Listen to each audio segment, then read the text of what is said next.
Hi, everybody. I'm Keith from 2A Cops, Cops Supporting Gun Rights. In this episode, we're going to talk about police chiefs that are threatening the Second Amendment.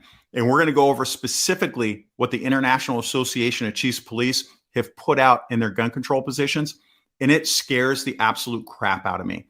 All right. So the IACP, the International Association of Chiefs of Police, is an organization that represents most of the chiefs in the United States. So while I was researching information on a specific gun grabbing chief, which we'll get into later, I came across the IACP's position paper on gun control, and it scared the crap out of me.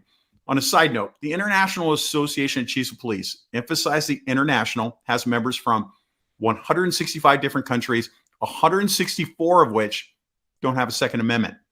So if you take one thing away from this video, know that the IACP, the International Association of Chiefs of Police, does not represent the majority of officers in the US. So let's talk about IACP's gun control position paper. So the document outlines basically every topic from body armor to assault weapons. Now, it's their word, assault weapons, okay? Don't hammer me too hard in the comments about the assault weapons comment. I'm using their verbiage so you know what they are thinking. So let's break down what they think of on gun control, and then we'll give you a street cop view, what most cops think about that. Semi-automatic weapons. The IACP specifically says semi-automatic assault weapons are routinely the weapons of choice for gang members and drug dealers. They're regularly encountered in drug busts and are all too often used against police officers. The IACP has been a strong supporter of the assault weapons ban since 1992, and our membership has approved several authorizations of support in the years since. All right, so obviously they're on the wrong side of history on this one, right? So what do we think? Look, let's address the drug dealer gang member issue that the IACP brings up first. So I was a longtime narcotics detective. I also traveled the world teaching officers how to conduct drug investigations. So I know a thing or two about dope investigations. I also headed a gang unit in the San Francisco Bay Area. So with that said, I know more about this issue than the chiefs do. So with that said, I saw more stolen guns that were very crappy, like a High Point, than I saw quality assault rifles. Chiefs aren't investigating crimes or stopping gang members or drug dealers on the street. That's us. So they have no authority to talk about this particular subject. Now, if they want to talk about how to not get a paper cut, that would be more their speed, to be clear, perfectly honest. So as for assault weapons, just stop. Most cops in America don't want this ban and has sworn to not enforce it. So how do we know? Because we did a poll and we asked thousands of cops about their thoughts on gun control. So if you want to go to 2acops.com, you can go look up our poll. I'll probably do a video on it so that way you guys can get more information on it. Let me know in the comments.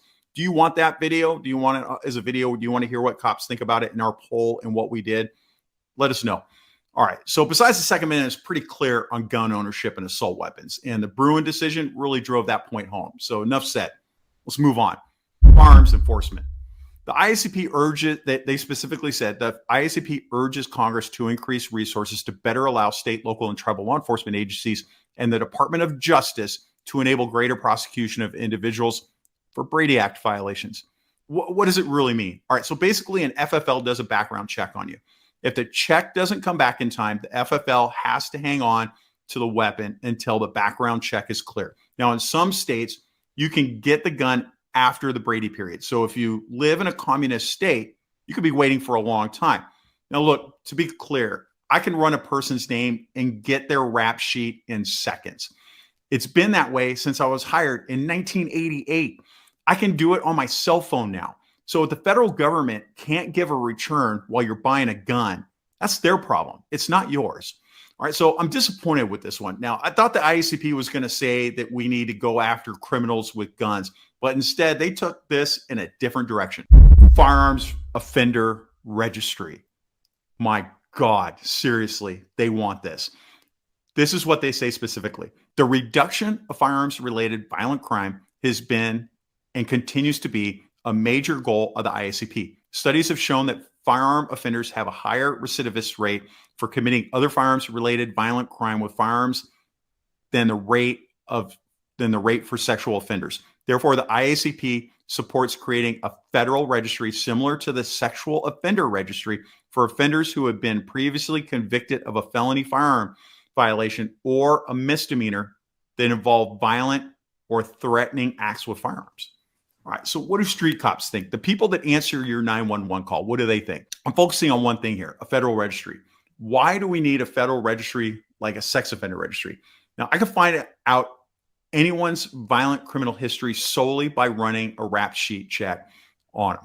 So why do I need a gun registry? It does nothing to help me investigate a crime on the street. So again, I was hoping to agree with them on something, but they went off on a tangent again. So easily they could just say, let's go after criminals with guns, but they don't. This is what happens when you promote with no street experience whatsoever. Firearm purchase waiting period. So the IACP supports a waiting period for the purchase of a handgun. All right. So I wrote about this before in another article about waiting periods, right?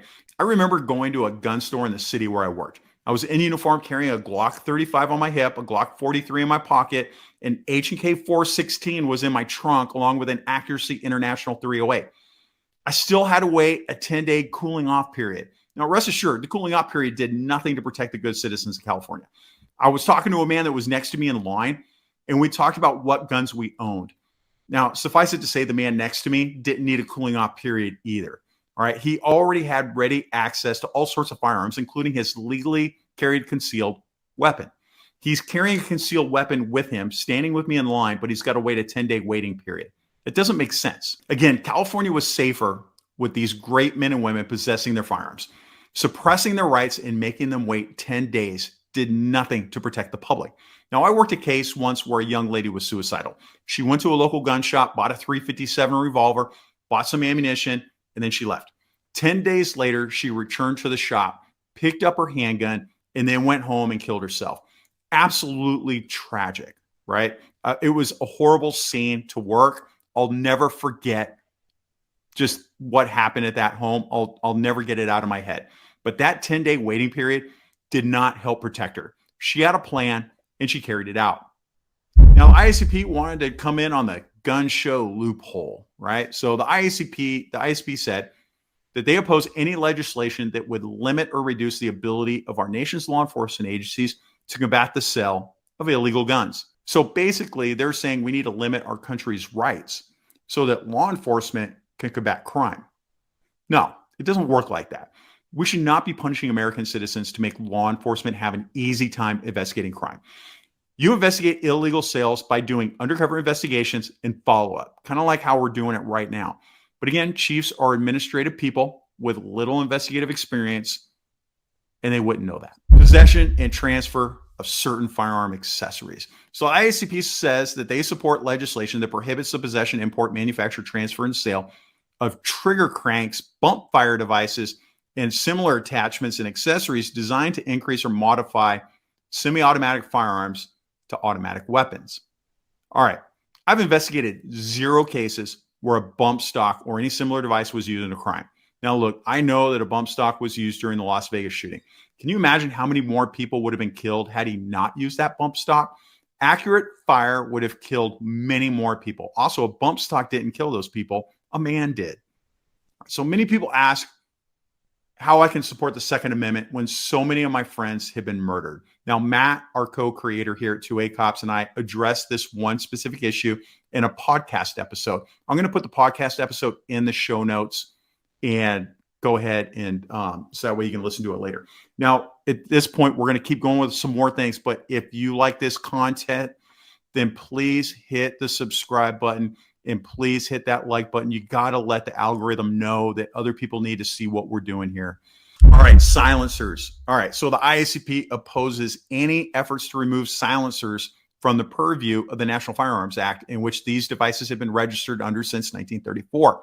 If silencers are no longer regulated, it would undermine the safety of the public and law enforcement by preventing law enforcement from quickly and effectively responding to active shooters, as silencers make it harder to recognize the sound of gunfire and mask muzzle flash, make it more difficult to locate and engage armed offenders. I can't believe I got through that without laughing. My God, seriously. I got a great video that you guys can go back and look where I compare 3 different dead air silencers. Go look at the muzzle flash that's pouring out of the end of my silencer and listen to it's still loud, right? So look, I got a lot of silencers. I don't shoot a gun for the most part without a silencer. All you have to do is fire a gun with a silencer to realize there's nothing silent about it. This is just another example that a chief is an office dweller. A chief that had spent time on SWAT or on the range would realize that this statement is utterly ridiculous. I can hear the gun community laughing at us with this moronic statement. Hearing safe is not silent. So besides, a silencer is a part. It's like a muffler for a car. A car isn't silent. You still hear it. The same goes for silencer. It should not be in the NFA. It should be available in a hardware store. I should be able to order it on Amazon. And to be honest, I just came back from New Zealand where they have really strict gun control measures. I can go buy a silencer in any hardware store because it's a part. All right, conceal carry reciprocity. I can never say that word right. Don't laugh at me. I'm doing my best here, people. All right, so the IACP opposes federal legislative proposals that would either preempt and or mandate the liberalization of individual states' concealed carry weapons laws pertaining to the carry of concealed weapons in other states without meeting that state's requirements. Okay, I'm seeing a pattern of IACP positions on gun control, and we're only like a few points in. So only a chief can come up with a run-on sentence like that. So if I was this author's sergeant, I'd kick it back for grammar alone. But I digress. All right, so cops are allowed per HR 218 to carry in all 50 states. And I can do that as a retiree. Why can't citizens do that? How is a citizen supposed to know that each state's concealed carry laws independently? What about states like California, where Matt and I both work, where it's next to impossible in most counties to get a concealed carry permit? On a side note, Bruin specifically stated they've got to start issuing those permits, and they're still screwing around. They're making people jump through hoops to get them. Shame on you, sheriffs, for doing that. So if you have a permit, you should be able to carry regardless of where you are. So I think a resident of Idaho visiting California should have the right to protect themselves from criminals that are running rampant in that street. Concealed carry weapons laws on college and university campuses. So in response to the facts and statistics surrounding gun violence and related risks at U.S. colleges and universities, the IACP supports the prohibition of concealed carry weapons upon U.S. college and university campuses. All right, I live in a state where college students can carry on the college campus as long as they have a concealed carry permit. Now, I think this is a great idea. Our state has yet to have an active shooter at any of our college campuses. Now, to make matters worse, the college security team at the largest university in our state is unarmed. It's up to the students to protect themselves from the predators. Now, in California, we see plenty of young adults victimized on college campuses. Rape's a huge concern for women in universities. They should be allowed to carry on campuses so they can protect themselves. The chiefs definitely have it wrong on this one. Body armor. All right. I don't know why they're weighing in on body armor. All right, but anyways, the IACP supports legislation to prohibit the mail order sale of bulletproof vests and body armor to all individuals except sworn or certified law enforcement officers. All right, street cop view. What do we think? Now, first, what does body armor have to do with gun control? But I digress. All right, although we agree that we don't want criminals to get body armor, what about regular citizens, right? Why can't they have body armor? And what about people that work in high-risk industries that could use it? Security guards and people that make deposits of large sums of money could use body armor. So can't the store clerk at 7-Eleven in that high crime neighborhood get it? Look, street cops see more people victimized that can use body armor than criminals running around with body armor themselves. So besides, you don't think criminals can get body armor if only cops can get them? Federal agents are notorious for having their weapons and body armor stolen from the trunks of their car. Now, federal agents have take-home cars. They take them home and they take all their stuff home with them. Their machine guns, their pistols, their extra ammo, their less than lethal stuff, plus their body armor.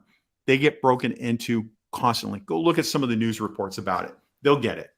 Look, the Chiefs Association and the street cops don't agree on anything. And the IACP and their members don't represent the views of most cops. I've done a lot of work for the IACP. I've taught at one of their conferences on more than one occasion, but I have learned that they are political and don't really help the average cop on the street. So I think it's time that the chiefs stop taking political stances and stick to policing. They've gotten it wrong on every single point in their position statement. Now, if you like this content, hit subscribe, hit follow, hit that notification bell, hit the like button, make a comment. it helps Matt and I get seen by more people, and we need people to hear what cops think about gun control. That's all I've got for now. You stay safe. Take care of yourself.